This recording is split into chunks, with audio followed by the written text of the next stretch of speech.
こんにちは。今回からバビロン編です。長いので早速始めましょう。最初のミッションはタイムアタックですね。ウェーブを使うのでエアライドも使用できます。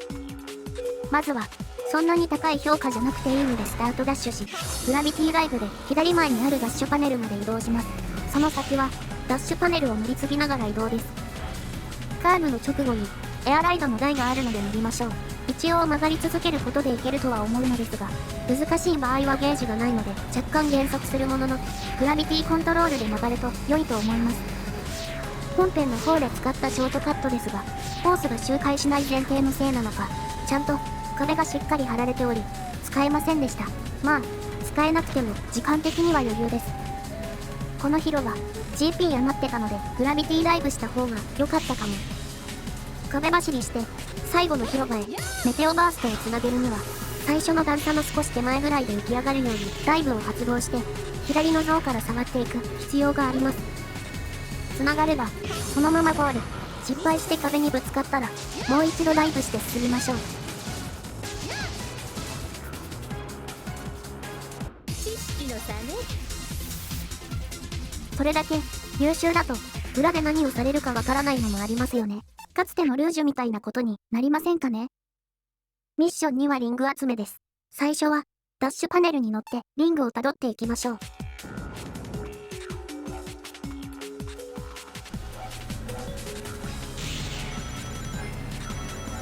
壁走りは3列あるので、どこでも大丈夫。しっかり拾いましょう。壁走りの後は、着地後そのまま進みましょう。ちゃんとリングの間を走ることができれば、その先のジャンプ台で飛んだ時にもたくさん回収できます。ジャンプ台で渡った後は、中央にリングがあります。カーブの先も、引き続き中央にあるため、床の模様を見ながら位置合わせしましょう。広場のリングを回収しながら進み、出口のダッシュパネルは、真ん中を踏めば、リングがさらに拾えます。飛び上がったら、グラビティコントロールで壁走り、再び3列あるので、1箇所狙っていきましょう。最後の広場は、中央に、リングの列と段差から飛べば、空中でさらに回収可能。かなり集められるので、ここまでミスがあっても、ここで十分に取り戻せる可能性はあります。一応、ゴール前の直線も、真ん中のダッシュパネルに乗ることで、さらに集められますが、あまり当てにしない方がいいでしょう。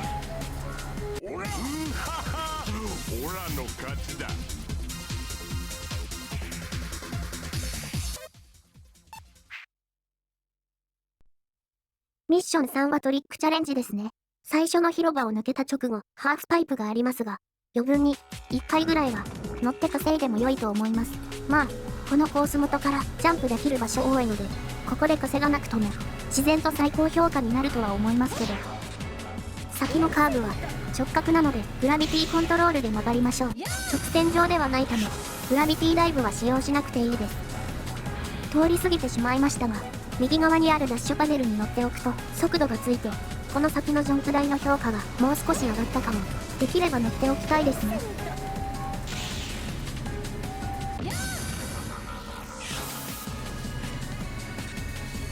ここ普通に走ってますが、GP 溜まっているし、ダイブした方が良かったかも。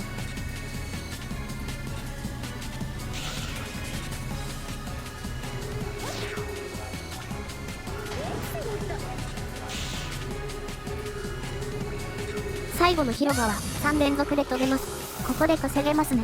また、わざとコントロールで逆走すれば、再びジャンプもできますので、稼ぎが足りない場合は使いましょう。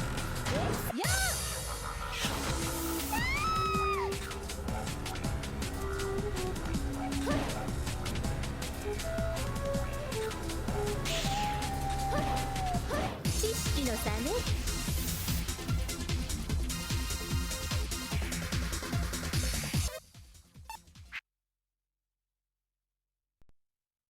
ミッション4はグラインドチャレンジです。序盤ですので、特に難しくないです。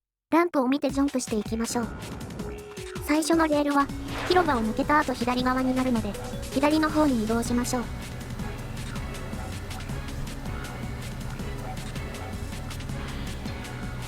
レールは、低い位置が続くので、落ちても一応乗り直せますが、4本目からは空中になるため、ちゃんと飛び移りましょう。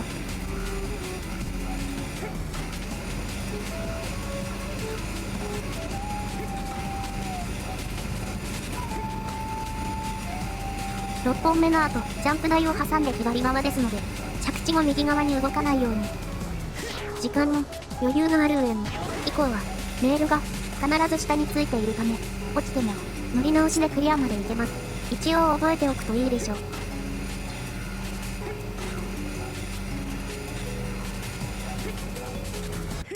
俺様が一番よ。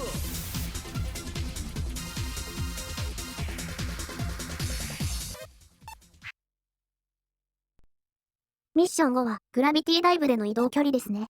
スタートしたら、早速、広場から次の通路までダイブで進みます。その先は曲がってエアライドしましょう。これで GP が満タンです。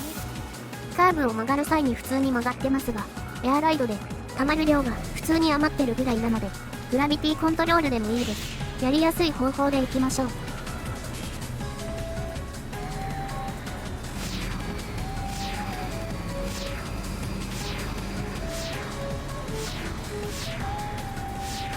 ダイブの総使用時間を稼ぐために、着地後すぐにダイブ。ぶつかったら、その場で解除し、広場の方に、もう一回出しましょう。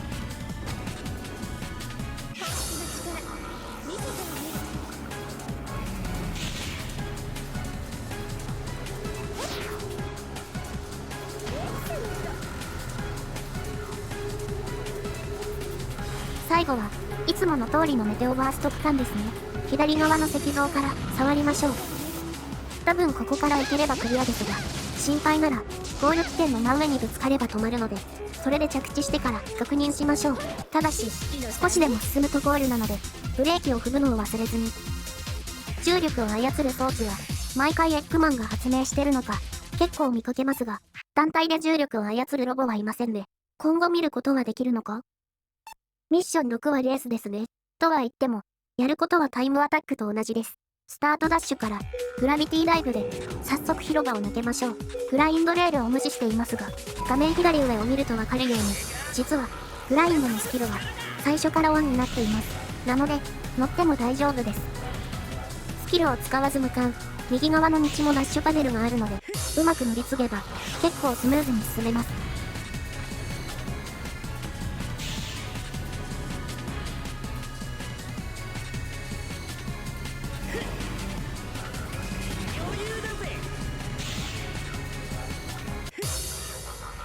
広場はダイブで抜けて、その先のジャンプ台の後は、壁走りして、最後の広場へ、いつもの通り、左側の像からメテオバーストをつなげばクリアです。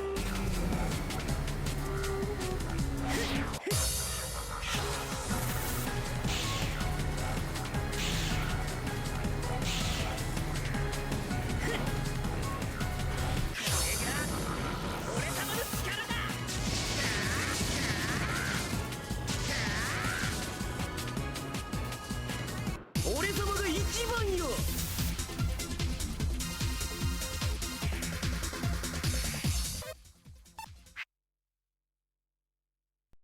ミッション7は的を破壊しますが、久々にグラビティコントロールの方なので、うっかりダイブをしないよう注意。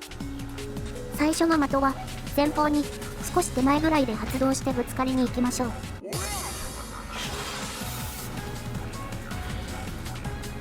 次は、カーブの直後、真ん中にあるので、床を見ながら位置合わせして、飛び出しましょう。次の的が進んで、ジャンプ台の少し前、中央にあります。鳥の像が前方に見えてきたら、準備しましょう。またまた曲がった後中央なので、床を見ながら位置調整しましょう。その先も中央にあるので、あまり外側に行かないように。ジャンプ台前は1個だけ、その先進むと、また中央に置いてあります。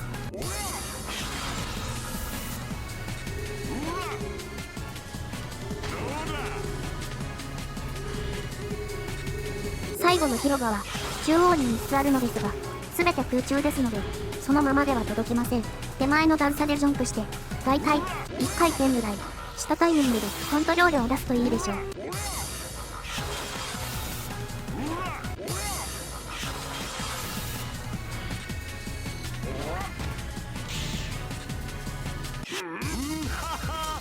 オラの勝ちだ。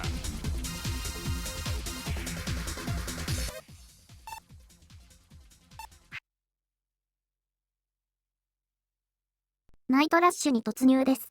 ミッション1はタイムアタック。GP は貯めつつ、そのまま進んで、途中にあるパワー用ルートとスピード用ルートを無視して普通に進みます。最初にジャンプ台があるので、スタートダッシュはそこまで必要ないです。また、曲がり角が直角なので、速度を落とさないようグラビティコントロールは使いましょう。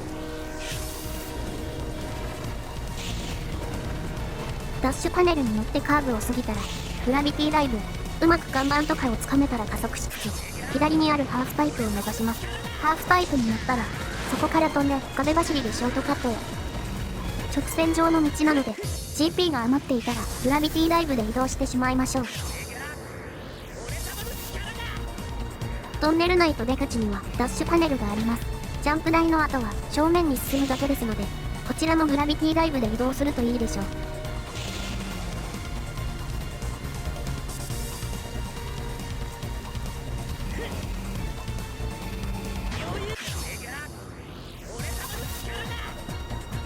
俺様が一番よ。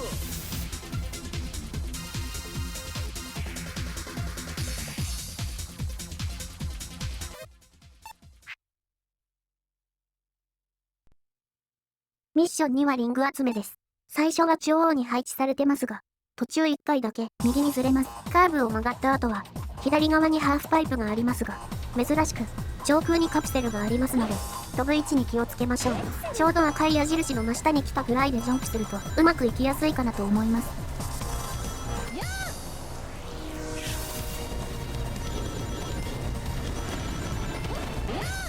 カーブ前のリングの列は右斜めなので、多く拾いたいときは注意。中央に少しだけあるので、せっかくだから拾いに行っています。ハーフパイプを目指して、壁走りでさらに集めましょう。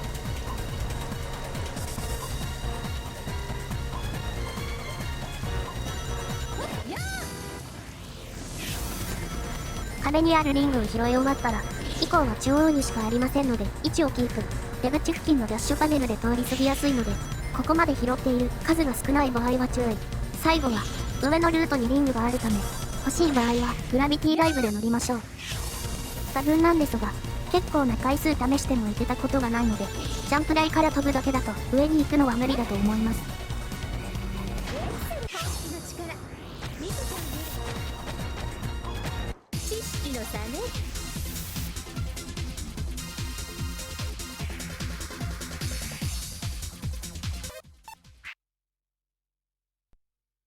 ミッション3はトリックですね。エッグマンの言う通り、4回しかチャンスがないです。そのうち2回はハーフパイプですので、一応稼ぎ可能ですが、制限時間が厳しいため、1回が限界でしょう。時間が厳しめなのは間違いないのですが、今回は一切グラビティダイブを使用していませんので、いつもの場所で使って進むと余裕が出るかもしれません。どうしてもスコアが足りない場合は使ってみましょう。最高評価に必要な点数は22点となります。ジャンプ台では X が狙えるので、一応、ハーフパイプで2稼ぎは、そんなにこだわらなくても大丈夫かと。ただし、X を1回も出せない場合は、ハーフパイプで2回とも WA 以上を出さないといけないので注意。今出した B は最低評価ですね。2点しか入りません。他の成績がいいので、このまま続行しますが、普通に、どちらかで1段階落としていたらやり直した方がいいでしょう。今回は、強制的に外側を通ることとなりますが、壁がない上に、角度も結構急なので、細かくコントロールを出して曲がりましょう。落ちると結構ロスです。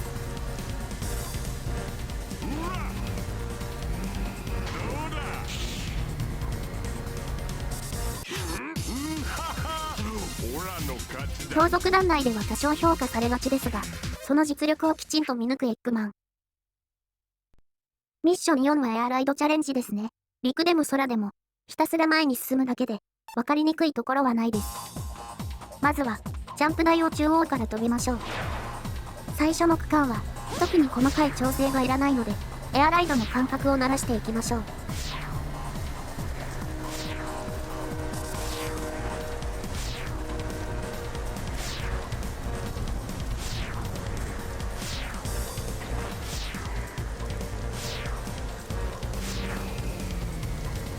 第2区間は、上下の調整が多くなりますので、高さをよく見て動かしましょう。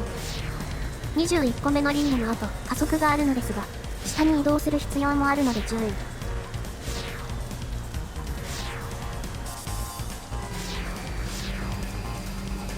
降は緩やかになりますので、ここを越えられるなら、あとは大丈夫でしょう。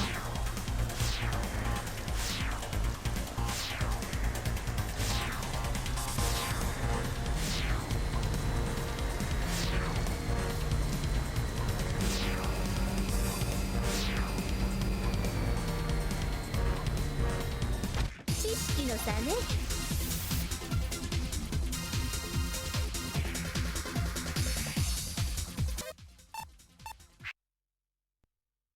ミッション5はメテオバーストチャレンジですが、結構難しいところがあって、固定位置のオブジェクト以外にも3個触る必要があります。位置は自由とはいえ、これまでと比べて難易度が高いので注意しましょう。最初の看板は直角カーブで曲がらず正面に行くとあります。そこから右、中央で3つつながります。次の直線上で3つ触る必要があります。この動画だと列車が来てから発動して近くに来るようにしているものの、それでも結構難しいです。何回か試してみて、自分で3つ触れるパターンを探しましょう。最低でも、手前の列車が出る位置で出さないと間に合わないと思います。ここまで計6個触れたらクリアいけます。真ん中から正面、右、左で触り、その後、右の列車を掴みますが、これは自然と来るので、実質固定オブジェクト、ゴール前左の看板も忘れずに。俺様が一番よ。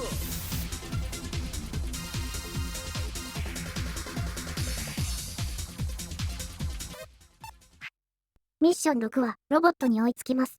速攻勝負となりますね。スタートダッシュはかなり高い評価でゲージ9割ぐらい欲しいです。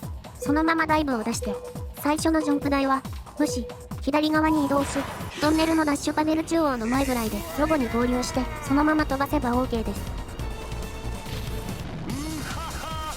オラの勝ちだ。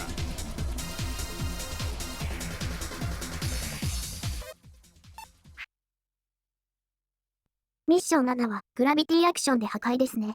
ある場所での稼ぎもできたりしますが、効率のいい破壊はグラビティダイブの使い方が大事です。まずは正面に進み、曲がり角をコントロールで曲がりながら外側にある車を壊します。その先、ダッシュパネルを踏んだ後のエリアですが、ここはグラビティダイブで移動します。周りの列車や車含めいろいろ壊しながら進めるのでかなり稼げます。このためにも、スタートダッシュの成功や、極端に少ない場合は、ハーフパイプを踏んでトリックしておいて GP を多めにしておきたいですね。また、グラビティアクションで壊れる範囲は結構狭いので、こまめに左右に移動しましょう。上を走っている車は、グラビティコントロールを一瞬発動で破壊可能です。1台しか取れないので地味ではありますが、時間と引き換えに稼ぐことが可能です。ただ、こんな稼ぎしなくても普通にクリアできると思うので、どうしても足りない際の最終手段として覚えておきましょう。カーブにも車があるので曲がりながら壊していきましょう。カーブが終わってノルマが満たせてなくても大丈夫です。最後のゴール前、上のルートに車が6台ぐらいありますが、下ルートでもグラビティダイブで進むだけで壊れてくれます。オラの勝ちだ。スノーウィーキングダムに突入。ミッション1はタイムアタックですね。最初の坂はループになるので、グラビティダイブは使えません。そのまま正面に進みましょう。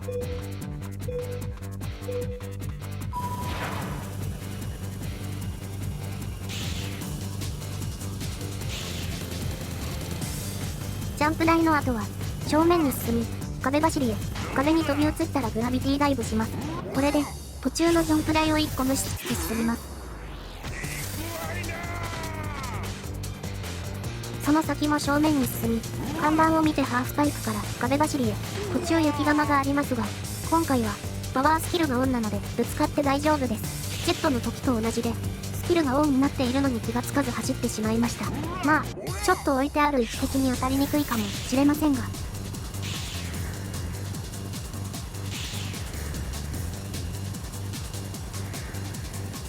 ジャンプ台の後は、ゴール目前ですが、グラビティダイブ、左右に浮き上がる大きな雪だるまで加速しましょう。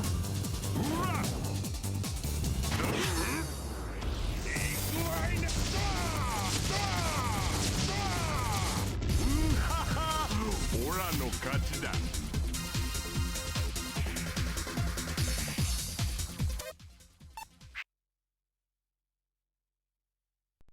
ミッション2はリング集めです。最初のジャンプ台まで、中央にしかリングがないのですが、ループで位置がずれやすいので注意。ジャンプ後は、そのまま正面にあるリングをたどって、先ほどと同じように壁走りします。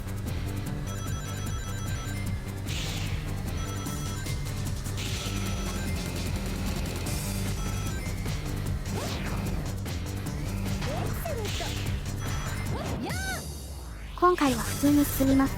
飛んだ位置より、後ろにリングが見えますが、取れないので気にしないでください。ジャンプ台は、中央から少し左ぐらいで飛べば、空中のリングは回収できるみたいです。少なくとも、ほぼ中央か、若干右っぽい今回は取れませんでした。リングをたどって、また壁走り、その先の道は、リングが少し取りにくいですが、無理して拾いに行く必要はないです。理由ですが、ゴール前で、簡単に45枚ぐらい回収できますので、つまり、ここでは、第2段階まで評価を上げて、残り40枚ぐらいで最高評価になるように調整すればいいんです。ゴール前は、先ほど言ったように簡単です。もし、タイムに余裕がない場合は、GP も余っていますので、グラビティダイブでさっさと抜けてしまいましょう。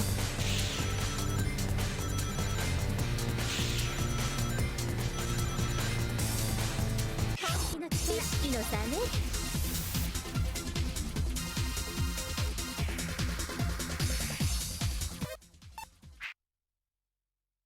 ミッション3はトリックですが、このコース見ての通り、とても大きいハーフパイプがありますので、稼ぎが容易です。意識しなくても、相当高いスコアになっていることもあるかも。しかも、最高で X トリックが出せるジャンプ台は4回はあるので、操作が苦手な人でもそんなに苦労せずいけるとは思います。時間に関しても特に厳しいことはありません。パイプが大きいので、普通に進みながら複数回乗れます。さらに、反対側にもパイプがあるので、稼いでしまいましょう。稼ぎは余裕なので、1回ぐらいミスっても気にせずに。曲がった後ジャンプ台なので、グラビティコントロールで曲がって、速度をつけて進入しましょう。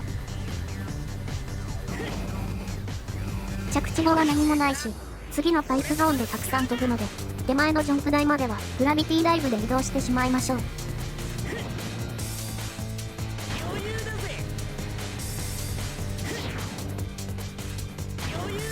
ダイブしようとしましたが、強制解除エリアでした。この先はジャンプ台なので、トリックの準備しておきましょう。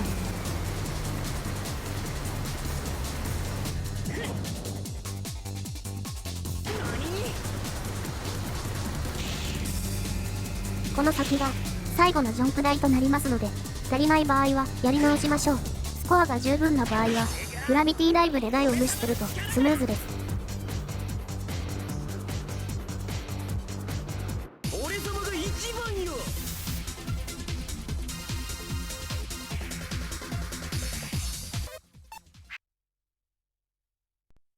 ミッション4は雪玉の破壊です。雪玉は、その形から意外と狙いにくいと思いきや、このミッションでは、ダッシュパネルが置いてあり、その先にあることが多いので、パネルをうまく活用していきましょう。ジャンプ台は、わざと、低ランクのトリックを推奨。これまでと違い、右の方にあるパワー用の洞窟を通ると雪玉があります。抜けた先にもダッシュパネルがあり、これを踏めば、その先の雪玉も壊せます。ジャンプ台で飛んだ後、前方に一定間隔で雪玉がありますが、ダッシュパネルがないので、自力で位置合わせが必要です。アクセルをオフにして、速度をちょっと控えめにするといいかも。ハーフパイプは乗らずに、右側のパイプ手前にあるダッシュパネルに乗ると雪玉を壊せます。位置的に見落としやすいので注意。ダッシュパネルに乗って、正面でいいと思いますが、雪玉自体は大きいものの、少し左にずれていくため、若干左に動いておくといいかも。ループ後は、中央の若干左寄りの後、右寄りです。ゴール前は、雪玉の後ろの雪だるまもノルマに含まれますので、ダッシュパネルに乗って壊していきましょう。最後に1個足りないって時のごまかし方を教えます。最後の雪だるまを壊した後、グラビティコントロールで逆走してみましょう。最初の雪玉が復活していますので、これで、一応1個壊せなかった時はリカバリーできます。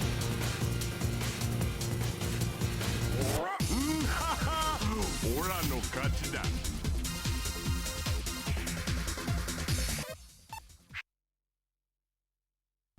ミッション5はメテオバーストですね。狭いコースのため、発動する位置さえ間違えなければ自然とつながるはず。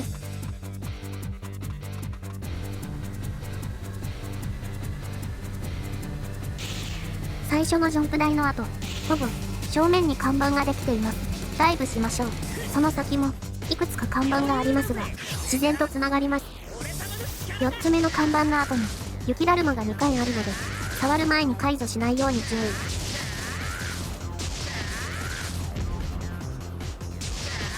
次のハーフパイプは右側の方に看板ができているので、触ればまた先まで自然につながります。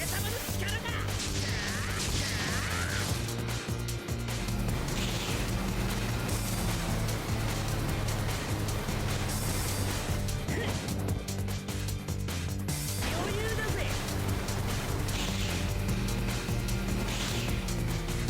最後はゴール前、普通のレースやタイムアタックと同じで雪だるまを連続で触りましょう。俺様が一番よ。みんな褒めるけど、やっぱりジェットには特に甘い感じがするエッグマン。ミッション6は的の破壊です。若干上の方に向かって出すのがちょっとだけあるので、これまでと感覚が違うところも。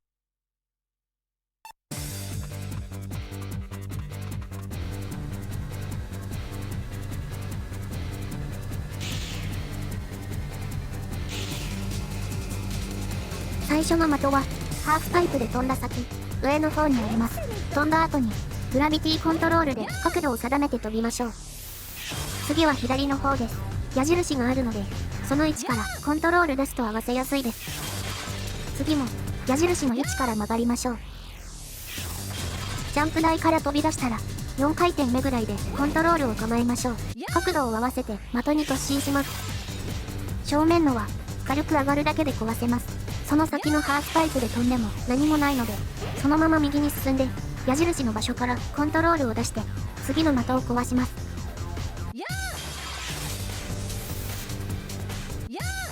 ダッシュパネルを踏んだ後も2つ壊すので通り過ぎないように。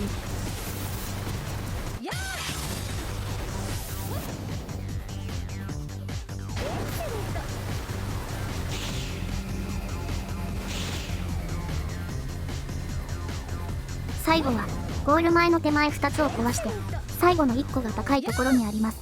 これはグラビティコントロールを出した後、上の方に角度を合わせてから飛び出しましょう。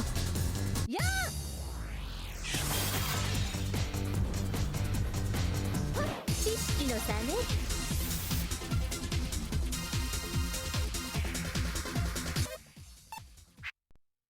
ミッション7はタイムアイテムを集めつつゴールですね。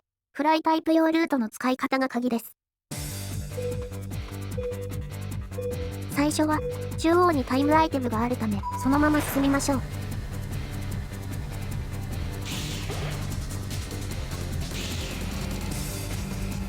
ジャンプ後は右の方に矢印が見えるので、そこを目指して移動。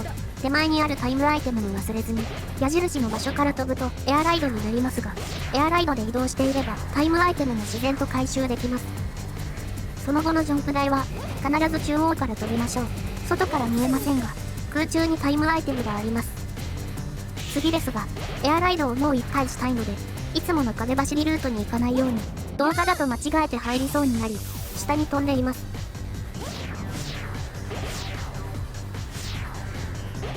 この区間は少し拾いにくいかもしれませんが、最低でも2つはタイムアイテムを拾いたいです。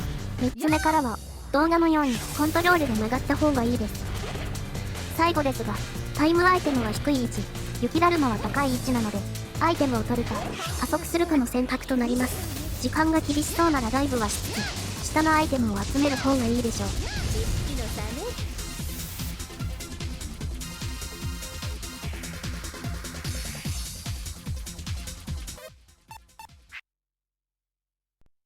ここからメテオテックスパーク。ミッション1はタイムアタックですね。またしてもウェーブの出番です。最初のカーブは直角なので、早速グラビティコントロールで曲がりましょう。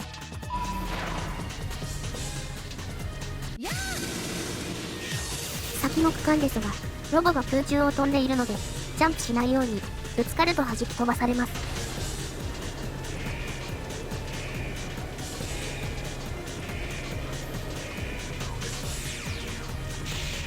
今回はフライタイプですので、エアライドができます。この先のハーフパイプで飛びましょう。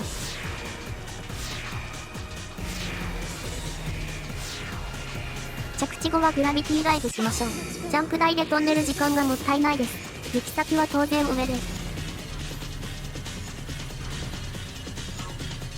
手前のカーブは自力で曲がって後半コントロールがおすすめ。この先ダイブを使いたいので、できるだけ GP を温存してください。ジャンプ台から飛んだら、グラビティダイブ、メテオバーストを2回ぐらい使うと、もうゴールできると思います。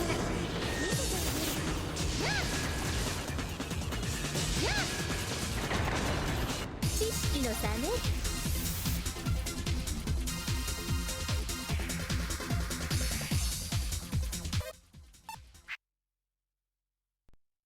ミッション2はリング集めです。今回のコースの特徴として、リングの列が2から3列ぐらい続きますが、位置が毎回バラバラですので、位置調整を忘れずに。間隔はそんなに狭くないため、ポンは中央にいて、見てから移動で普通に間に合います。これまでと比べるとあまりないのですが、一部はダッシュパネルに乗ると取れるのもあります。間隔はそんなに狭くないため、ポンは中央にいて、見てから移動で普通に間に合います。これまでと比べるとあまりないのですが、一部はダッシュパネルに乗ると取れるのもあります。この先のジャンプ台ですが、上ルートが封鎖されているため、普通に飛びましょう。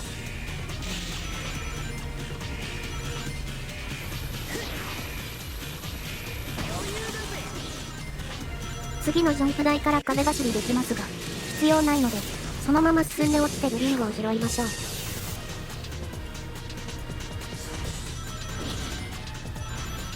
この後の最後の広場は、ダッシュパネルに乗るだけで回収できます。平均40枚ぐらいは拾えるので、リトライするかの目安にしてください。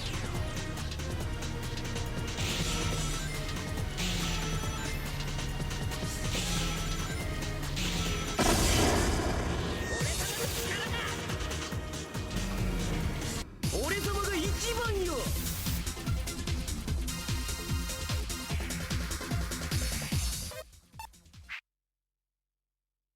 ミッション3はトリックです。制限時間が厳しめなので、ハーフパイプはあるものの、稼ぎはしないつもりでいきましょう。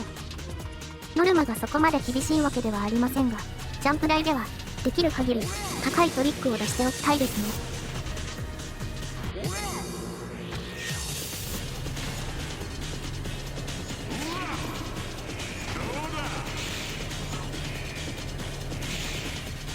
カーブの後ハーフパイプがありますので、乗りましょう。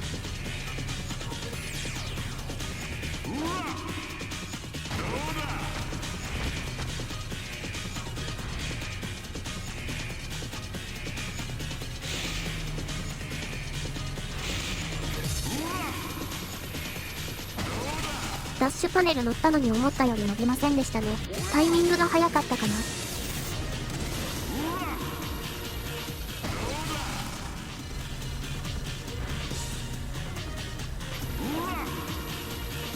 次の広場の出口のジャンプ台は、最後のチャンス、38点以上で最高評価ですので、やり直すかの判断はここで、どうぞ。広場は、グラビティダイブで進んでおくと、タイムアップの心配もないかと。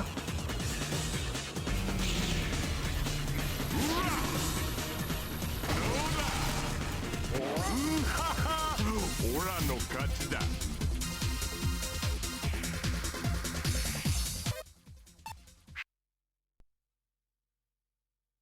ミッション4はグラインドチャレンジです。3本目までは、レールに乗り直し可能です。以降は、必ずジャンプで乗り継ぐ必要があるものの、ランプを見ながら飛び移れば大丈夫です。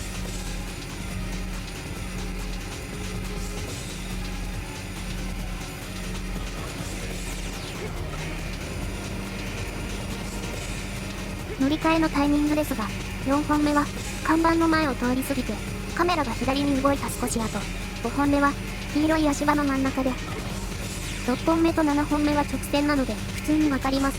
8本目と9本目は曲がってすぐなので、曲がり始めたなぐらいでもう飛ぶ準備した方がいいです。以降は全部直線とは言いませんが、緩やかで同じような形になっているので、問題ないはず。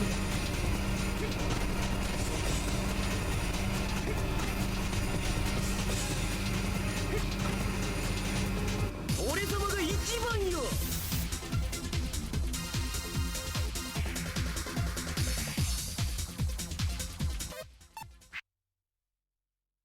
ミッション5はグラビティダイブの距離ですね。早速ですが、スタートと同時に壁にぶつかるまでダイブしましょう。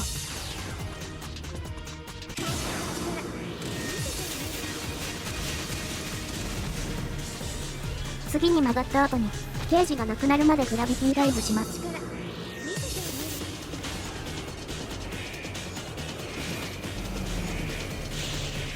ハーフパイプからエアライドして GP を貯めます。その先のジャンプ台も普通に飛んで、さらに GP を貯め、着地後はダイブをぶつかるまで続けます。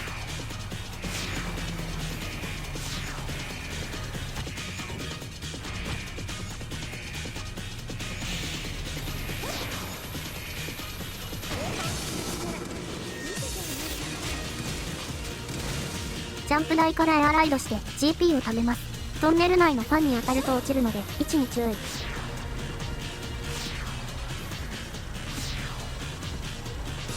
ダッシュパネルに乗って少し左に寄せたらグラビティダイブです。最後の広場になるオブジェクトでメテオバーストを2回以上やってゴールに飛び込めば足りるはず。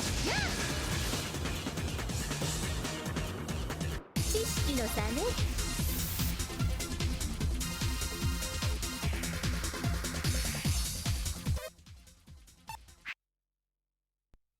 ミッション6はレースですね。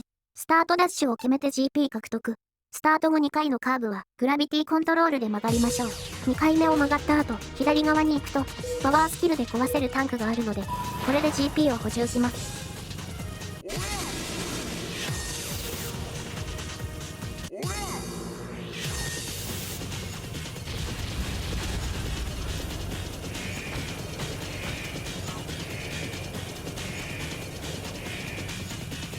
ハーフパイプは無視でいいと思いますが、GP が少ない場合は使って補充します。その先のジャンプ台はダイブで無視、上ルートに入ります。GP はなくなってもいいので、その先のカーブは自力で曲がります。早めに曲がっておけば自然と曲がれるようになっていますので大丈夫です。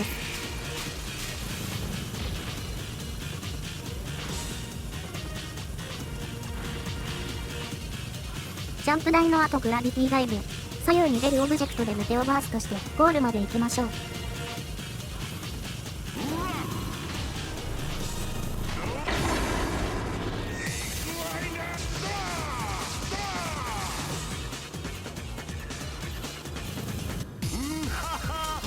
オラの勝ちだ。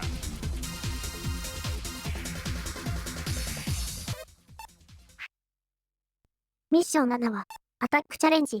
ヒーローズ編でも言いましたが、1位になる必要はなく、評価の基準は攻撃した回数です。ソニックたちは速く、ロボットたちは遅いため、まずは普通にスタートして近くにいるロボットで2回ぐらい稼ぎましょう。敵は共通で中央を走るため、通り過ぎた場合は中央に行ってブレーキをかけましょう。では、動画の時間も長引かせるわけにいかないので、ここで挨拶を。ご視聴ありがとうございました。長いですが、次回で同じく40分ぐらいの動画が1本でシューティングスターは終わりです。もう少しだけお付き合いください。それが終われば、ついにチームソニックレーシングですね。まあ、これ作ってる時点で相変わらず撮影終わってないんですが、前にも言ったように、チームレーシングは攻略動画がこのチャンネルにもうあるので、臨機応変にやらせていただきます。数が足りないので、ジャンプ台前で待機して稼ぎましょう。これでクリアです。それではまた次回の動画でお会いしましょう。チャンネル登録と高評価もよろしくお願いします。